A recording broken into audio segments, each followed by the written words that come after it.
Assalamualaikum warahmatullahi wabarakatuh. Perkenalkan, nama saya Intan Dwi Putri dengan NIM 20051211007 dari kelas MAIS 6B. Saya akan mempresentasikan tentang kehidupan laut dalam. Kesempatan untuk menjelajahi laut dalam adalah salah satu kesempatan yang paling menarik yang pernah manusia lakukan. Kesempatan ini menyadarkan kita betapa sedikitnya yang sesungguhnya kita ketahui tentang bumi ini. Seringkali kita dibuat terkesima oleh apa yang baru kita ketahui, dan ini berlaku untuk semua manusia. Tak terkecuali para peneliti yang sepertinya memiliki pekerjaan paling seru di dunia. Look, oh my god. Look at that. Wow. Goodness. Look at the face. It's kind of like googly eyes. I think he ate We, too much. yeah. He's full. Ketika kita berbicara tentang laut dalam, kebanyakan orang akan terpikir tentang titik terdalam di lautan atau dasar lautan yang umumnya berada pada kedalaman 3,7 km. Tetapi jangan lupakan keberadaan 3,2 km di atasnya. Perairan di tengah kedalaman samudra pada kedalaman 200 meter hingga 1 km, sinar matahari mulai meredup. Tak mampu menembus lebih dalam. Ini adalah zona senja atau twilight zone. Titik di mana habitat mulai menjadi kejam terhadap para penghuninya yang memaksa mereka beradaptasi dengan sempurna dari keterbatasan fisiknya. Tidak sedikit yang harus mereka hadapi seumur hidupnya, sehingga banyak hewan yang memiliki mata yang sangat besar seperti owlfish misalnya, yang memiliki mata yang sangat besar yang mampu menyerap cahaya dari segala arah. Teleskop fish memiliki perilaku seperti namanya, seperti teleskop. Mengapung berdiri menghadap ke atas, supaya matanya mampu menerima sedikit cahaya untuk membantu melihat mangsa yang lewat di atasnya. Di sisi lain, ikan seperti whalefish memiliki mata yang relatif kecil dibandingkan ukuran tubuhnya. Whalefish tidak bisa melihat keadaan di sekitar mereka, tetapi mereka bisa melihat dengan merasakan getaran kecil di dalam air. Ini adalah beberapa contoh evolusi adaptif, di mana sebuah perubahan harus dilakukan oleh organisme tertentu untuk bisa bertahan di dalam habitatnya. Di perairan tengah, di kedalaman samudera yang gelap, kesempatan untuk mendapatkan makanan sangatlah sedikit dan jarang, dan banyak hewan telah menyesuaikan diri dan melakukan berbagai cara untuk memanfaatkan setiap kesempatan untuk mendapatkan makanan. Beberapa ikan memiliki rahang yang tidak berengsel yang dapat membuka lebar dan memakan mangsa besar, bahkan lebih besar dari tubuhnya. Anglerfish memodifikasi bagian tubuhnya, beberapa dari tulang belakangnya diubah menjadi semacam joran yang mencuat di dahi mereka. Dan dari sinilah mereka mendapatkan namanya. Angler dalam bahasa Indonesia adalah pemancing. Jika mereka dapat memikat mangsa potensial, yang harus mereka lakukan adalah membuka mulut besar itu dengan cepat, dan semua air akan tersedot masuk, termasuk mangsanya. Pertanyaan yang paling sering dilontarkan adalah bagaimana mereka bisa bernafas. Apakah ada oksigen dalam laut dalam? Pertanyaan umum tersebut menandakan bahwa pengetahuan manusia tentang laut dalam masih sangat minim. Tapi di video ini, kita akan sama-sama belajar tentang hal tersebut. Dalam video ini kita akan melihat dan memahami beberapa adaptasi makhluk laut dalam yang sudah dijumpai oleh para peneliti dalam eksplorasi laut dalam yang telah berlangsung selama sekitar 30 tahun.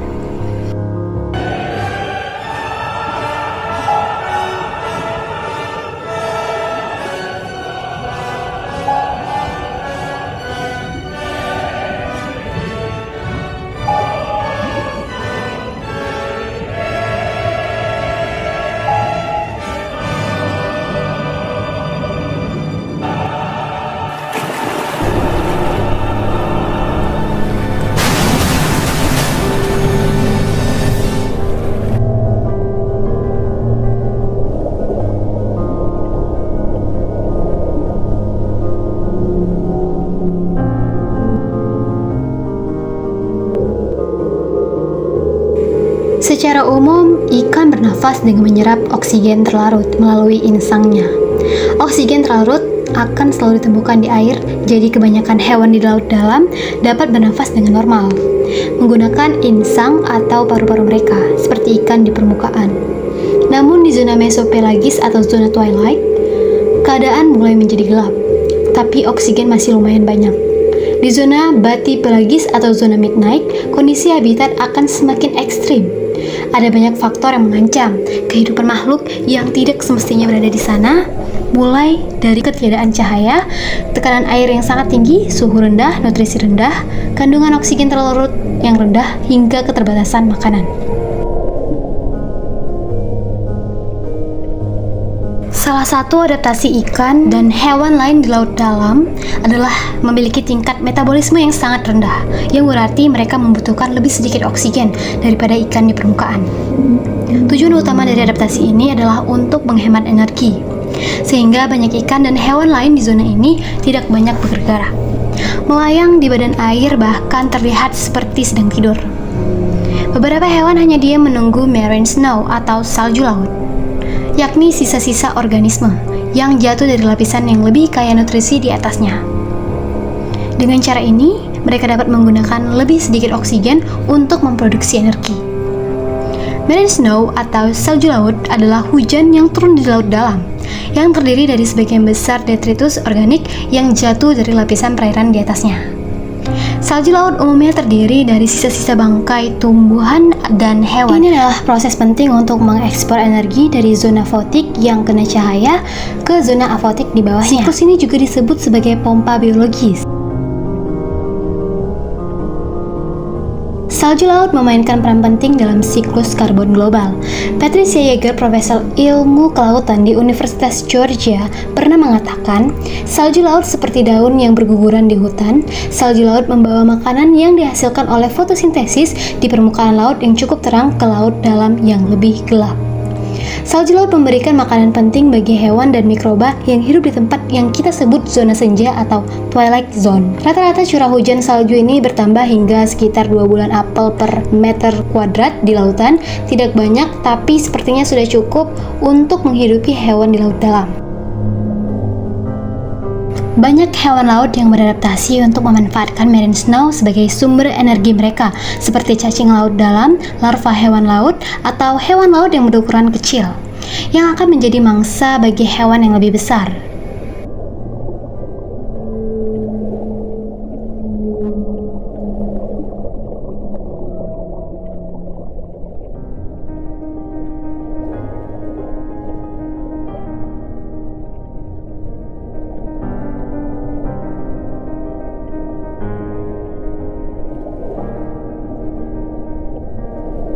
Di laut dalam ada banyak kelompok organisme yang telah terspesialisasi dalam cara yang tidak terduga untuk bertahan hidup.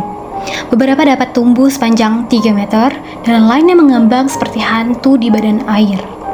Cacing laut dalam adalah salah satu penghuni yang paling beragam dan tersebar luas di dunia gelap dan dingin ini. Banyak dari mereka dikenal sebagai polychaet, yang berarti banyak bulu, karena fakta bahwa setiap segmen tubuh mereka memiliki sepasang parapodia yang tertutup bulu yang disebut chaetae. Ditemukan di hampir setiap sudut di laut dalam, polychaetae menguasai lautan dan memainkan peran penting dalam ekosistem laut dalam. Di struktur ventilasi hidrotermal yang menjulang tinggi dan berbatu ini, hidup satu jenis cacing polychaetae yang telah beradaptasi untuk bergantung sepenuhnya pada ventilasi hidrotermal. Ini adalah cacing Pompei, seekor ekstremofil, organisme yang menyukai lingkungan habitat yang ekstrim untuk kelangsungan hidupnya.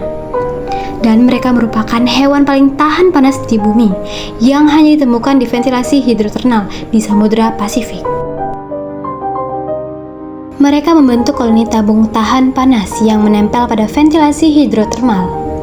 Namun yang paling unik dari cacing ini adalah fakta bahwa ujung ekornya berada di dalam cairan ventilasi hidrotermal yang super panas dengan suhu mencapai 80 derajat Celcius.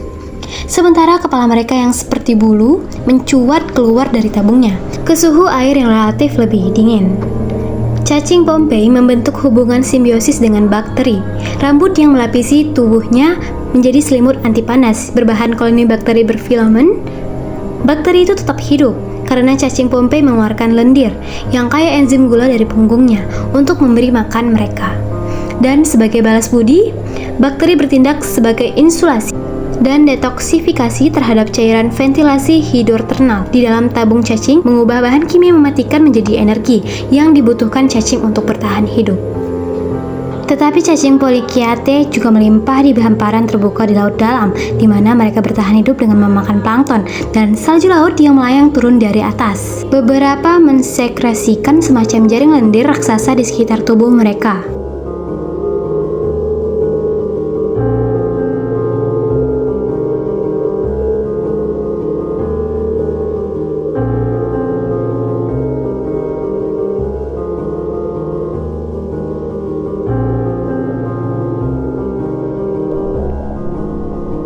Ini adalah Tomothere, cacing bulu ponari, yang mendorong tubuhnya dengan parapodia besarnya. Ciri umum yang mencolok adalah kebanyakan cacing di perairan tengah memiliki tubuh transparan.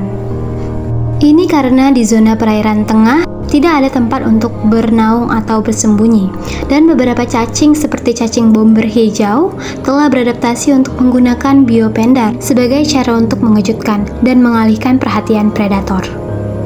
Ketika terancam, mereka meledakkan organ penghasil cahaya yang disebut photopore, menjatuhkan semacam bom bercahaya.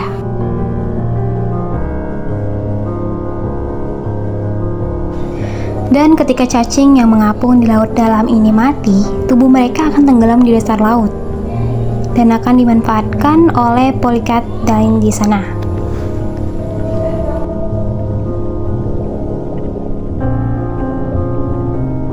Sesekali pesta besar muncul, yaitu saat bangkai mamalia laut tenggelam ke dasar laut.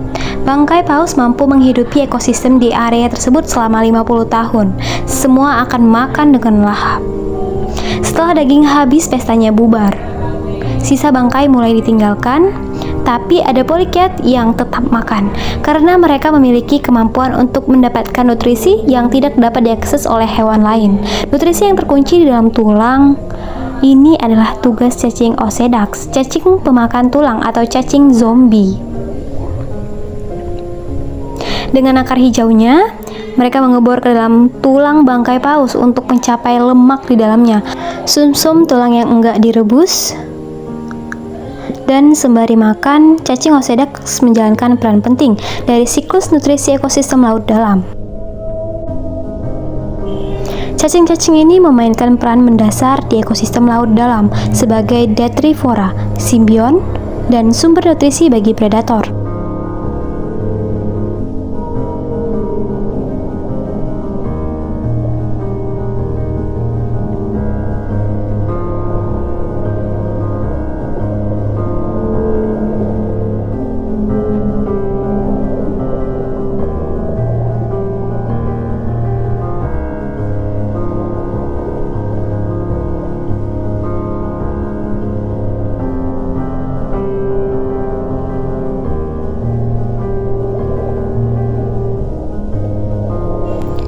Fangtooth ditemukan di lautan beriklim sedang dan tropis di seluruh dunia pada kedalaman antara 500 sampai 5000 meter. Mereka secara alami tersamarkan dengan baik berkat warna tubuh mereka yang hitam coklat tua, dari ekor hingga kepala lapis zirah yang khas. Hal yang paling mencolok dari ikan ini adalah mulutnya yang penuh dengan gigi tajam, termasuk taring depannya yang sangat besar. Dan dari sinilah asal nama mereka, Fangtooth, yang berarti gigi taring. Taring di rahang bawah sangat besar, sehingga mereka tidak bisa menutupi mulutnya dengan normal. Tapi mulut mereka memiliki kantong yang dibentuk khusus di langit-langit mulutnya, sehingga ketika rahang tertutup, kantong ini meluas ke soket di kedua sisi otak, mencegah taring tersebut menusuk otak mereka. Ikan Fangtooth adalah predator yang rakus, dan diperkirakan menggunakan kemoreseptor untuk menemukan mangsa di laut dalam yang gelap. Mereka akan mencoba memakan apa saja yang mereka temukan. Pada siang hari, Fangtooth tetap berada di wilayah laut yang lebih dalam dan akan naik ke perairan yang lebih dangkal pada malam hari untuk mencari makan. Terkadang mereka berenang bersama dalam kelompok kecil seperti piranha. Ikan dewasa mampu menelan mangsanya secara utuh, dan biasanya mereka memangsa ikan lamban dan cumi-cumi. Sementara ikan yang lebih muda memakan zooplankton. Meskipun rupa mereka menakutkan, mereka berukuran relatif kecil. Spesies terbesar yang pernah ditemukan hanya sekitar 17 cm panjangnya. Dan karena berukuran kecil, mereka dimangsa oleh ikan pelagis yang lebih besar, seperti marlin dan tuna. Jadi, kita telah membahas beberapa hewan laut dalam yang sebelumnya kita tidak mengerti sama sekali. Sebenarnya masih banyak lagi hewan lain yang enggak kalah menariknya. Mungkin di lain waktu kita akan kembali bertemu di perairan tengah kedalaman samudra. Akhir kata, bersama-sama kita telah menyentuh dasar lautan dan mendapatkan sedikit pemahaman tentang laut dalam. Tetapi itu hanya seujung kuku saja, karena faktanya 95% lautan masih belum dijelajahi oleh manusia. Semoga di waktu mendatang dengan kemajuan teknologi mutakhir, eksplorasi laut dalam menjadi garis depan dari penelitian di bumi. Sekian informasi yang saya berikan, saya Intan Dwi Putri, terima kasih.